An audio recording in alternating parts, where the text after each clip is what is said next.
Actually, the topic I'm going to talk about is probably a minor point. And if we look at the proposal of the directive, we see that Article 2.3 under the heading of a scope says that directive shall have no effect on the national rules concerning the right of contribution or recourse between two or more economic operators that are jointly and severally liable, pursuant to Article 11, or in case of square damage is caused both by a defective product and by an act and omission of a third party as referred in Article 12. These articles substantially are the same that the current articles of point Y of the Product Liability Directive now in force. And what they say now in the proposal is they talk about liability of multiple economic operators. And then Article 12 talks about reduction of liability. And since this is not affected by the directive, and this shall be governed by national law, so my talk should end here because it has nothing to do with the directive. But my point of view is that since this proposal has no options, produces a false sense of harmonizations, in the sense that by referring to national rules, it leaves many problems unsolved. We have terminological problems. Recourse, it's used sometimes. Recourse is also used in other contexts, and sometimes contribution if the person who has paid compensation as a solidary debtor brings a claim against the other co-debtors, that might mean that he may claim contribution or just indemnity. That will depend on the situations. Then we have also the terminology. The Act speaks about joint and several liability because this is the term that it's mostly used in English, but in most European countries, they would speak about solidary liability. And when there are a plurality of persons causing harm, they would speak about multiple tortfeasors. Solidary liability is not the same in all countries. I'm going to talk about that. And besides that, there are some differences in the national rules that are quite important.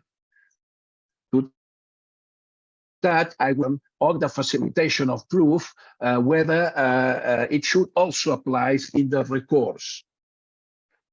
When we look at solidarity, we have basically two types of solidarity in Europe. You know, there are solidary, I would say, type 1, which is solidary that it's established as a default rule in those countries. And in this solidary type 1, the secondary effects, for instance, interruption, suspension, prescription, formal notice, and others, which affect one debtor, do not affect the others. So there is no extension of the effects from one from what one debtor has done to the others. By contrast, there are other countries where solidarity only takes been expressly provided by the law, or if has been agreed by debtors.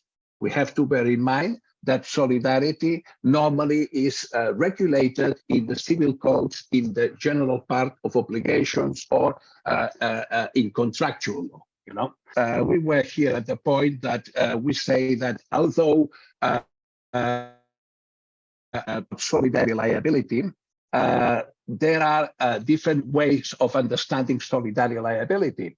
I mean, in some countries, like for instance, in the German Civil Code, solidary liability is the default rule. So the parts don't have to agree with that, you know. So it's established by default, and the secondary effects that it may have, that is interruption of prescription, suspension of prescription, for instance, which is agreed with one of the debtors, do not extend to the others. So in these cases, solidarity affecting one debtor does not extend to the others. Another model is a model where solidarity must be agreed upon, or where solidarity must be established by them. So in this model, the secondary effects affecting one debtor, is interruption of prescription with regard to one debtor, it would affect all other debtors. But in this model, which is, for instance, a model of the new Belgian Civil Code, which entered into force this year, we have cases, most cases in cases of tort liability, that since tort liability cannot be agreed, the case law has developed another way of solidary liability, which is called liability in solidum. Liability in solidum has the same effects that solidary liability, but does not have the secondary effects. So if we talk about solidarity, we don't know exactly what we're talking about because it's different in different countries. You know, in some countries, solidarity will have secondary effects. In some countries, solidarity will not have the effect. When we talk about liability of operators based on the causing of the same damage, which is Article 11 of the proposal, there has already been spoken about the cascade. You know, that means that not in all cases operators are solidarily liable. You know, if we go through the directive, we can see, for instance, that some operators can be held joint and severally liable, which is the case when we have a plurality of manufacturers, or when we have a manufacturer and a quasi-manufacturer, or unbrander. We have other cases where a product, there is the manufacturer of the product and the manufacturer of the component part.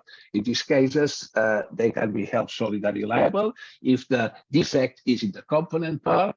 And we have other cases where, because liability is subsidiary, you know, and it can be solidary liability among people who are together subsidiarily liable, but not with the others.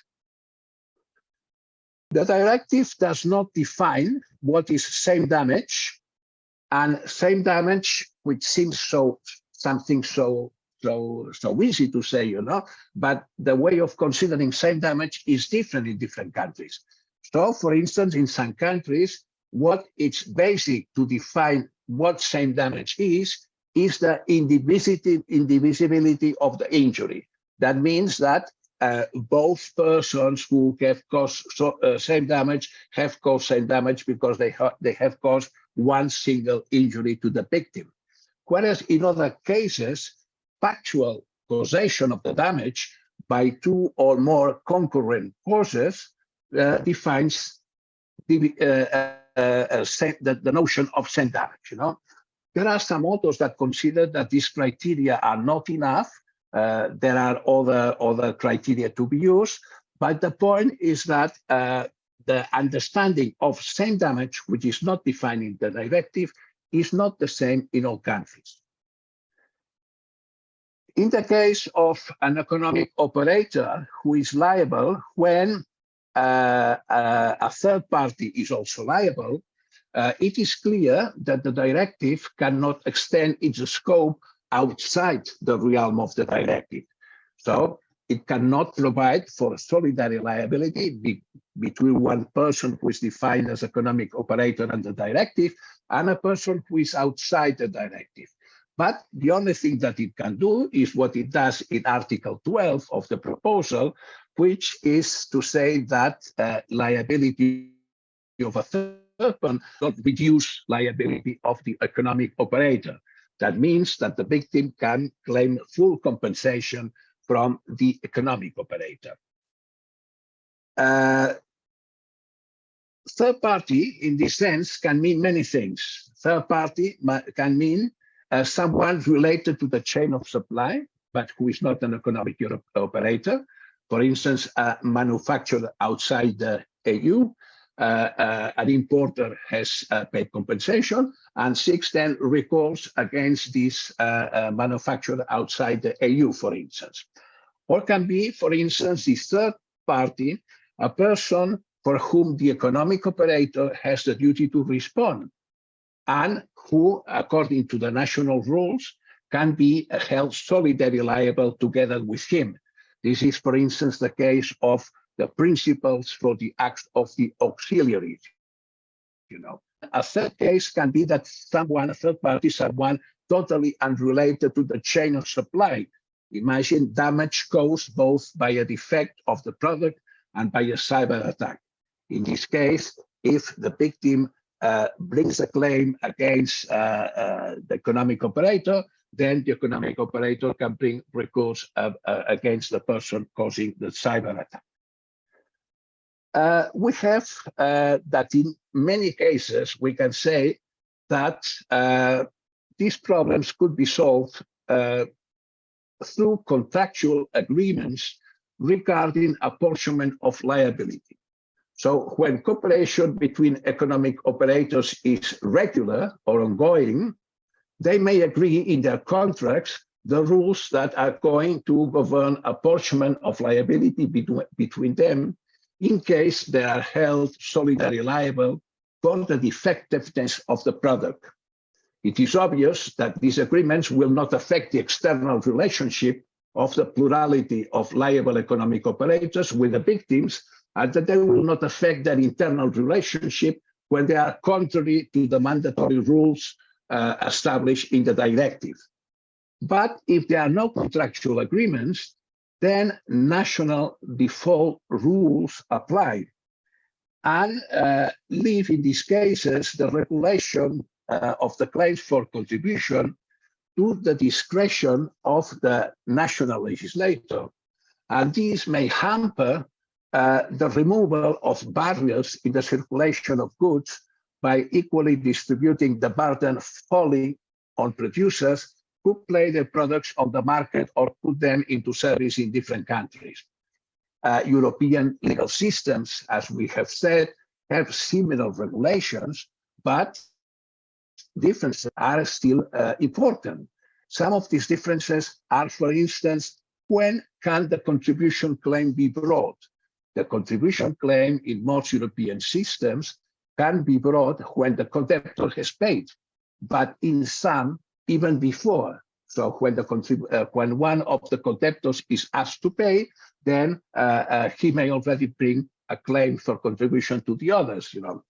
Then the duty of the co-debtor to contribute to the cost incurred by the paying debtor is not clear as well. In most legal systems, European legal systems, they are silent about this point.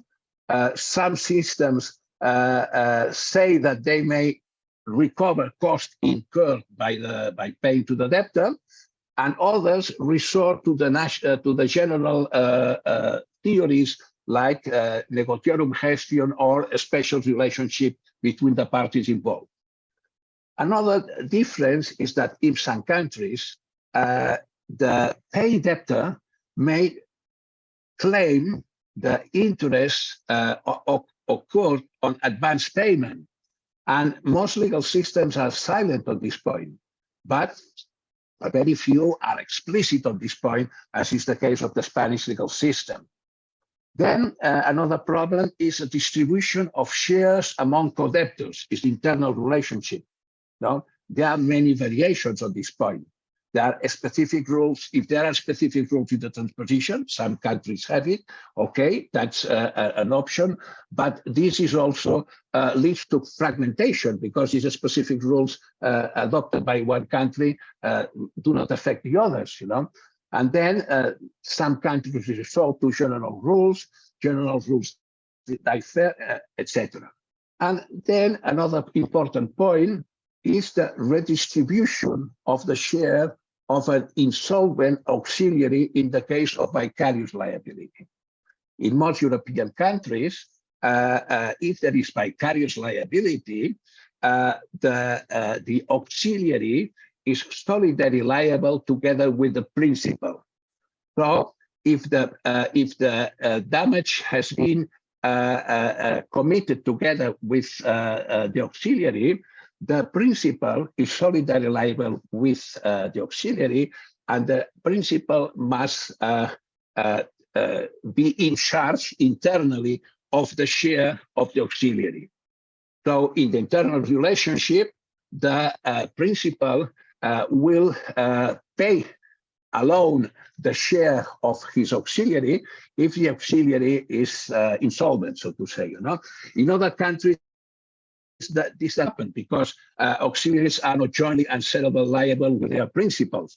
There are labor provisions, there are civil law provisions that establish that that solidarity does not exist. Another important difference is regarding prescription periods.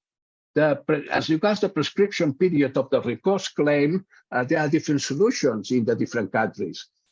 Some establish a specific period running independently from the victim's claim. Some establish an independent prescription of the same length. Some establish no special prescription period. So the running from the prescription period, that is a cour, the day from which the prescription period starts to run, is from the time the debtor seeking contribution was ordered to pay by judgment, in most countries, or for the time when the debtor seeking contribution actually paid to the victim, which is more common. So these problems were seen by the proposal of DLI. DLI noticed in his proposal of directive that prescription and extinction periods of the directive should not affect recourse among solidary economic operators. And DLI provided for a uniform prescription period of 1 year for all contribution claim, and said that this prescription period should start running from the day in which the economic operator seeking recourse agreed or was ordered to indemnify the victim. Well, it was a very detailed, not entering into all problems, but trying to establish a uniform rule to incorporate into the directive. Another point, which is something that it can be detrimental for economic operators who have paid the victim and are seeking recourse, is the case of the facilitation of proof and facilitation of proof in the case of defect and in the case of causation. Claimants must prove defect and causation and damage as in the current directive, but claimants, as we have been speaking of these days, claimants may avail themselves of rules on disclosure of evidence and rebuttable presumptions of fact regarding the defect of causation. The Product Liability Directive does not mention that these rules on disclosure of evidence are non-rebuttable presumption of causality, which are alleviating devices aimed at facilitating victims' claims, whether they are applicable or not to the other operators in their recourse claims. So when an operator has paid more than his share, when he pays in front of the victim will be able to avail himself or herself of this facility of facilitation of proof, but on the recourse claim, the economic operator who has paid will not be able to apply the same procedural rules, so to say.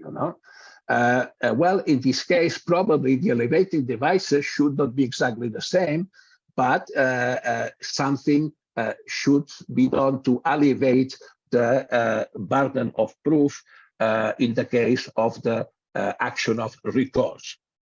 So just to finalize, the first conclusion is that if we reach the Product Liability Directive proposal, we see that Recital 1 declares that its aim is not only to protect consumers, but also to remove divergences between the legal systems of member states that may distort competition and affect the movement of goods within the internal market.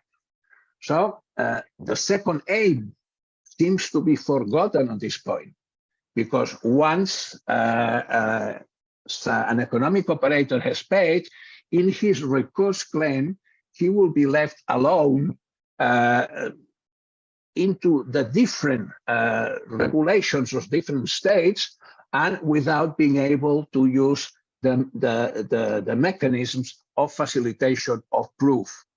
It seems, in my opinion, necessary to provide for a basically equal position of all economic operations in their recourse claims, independently from which is a state member where they are going to bring the recourse claims against the other operators, in order to protect competition and avoid market distortion. Minimum regulations, which obviously, as I said before, it would be a default rule, since when operators have strong ongoing relationships, they could agree many of these aspects in their contractual agreements, could include, among others, for instance, when a paying economic operators may bring their recourse or contribution claim, whether they can avail themselves of the specific rules on disclosure of evidence and rebuttable presumptions, whether a recourse should include contribution to cost and a recovery of interest paid for the advance payment. Probably there could be also default rules on how to apportion the shares corresponding to each economic operator, and probably a short independent prescription period should be established. If we recall that proposal that was presented by the Parliament, the proposal presented by the Parliament included a specific provision on recourse. And it would be, in my opinion, interesting that the Product Liability Directive says something about recourse in order to avoid fragmentation. Thank you very much.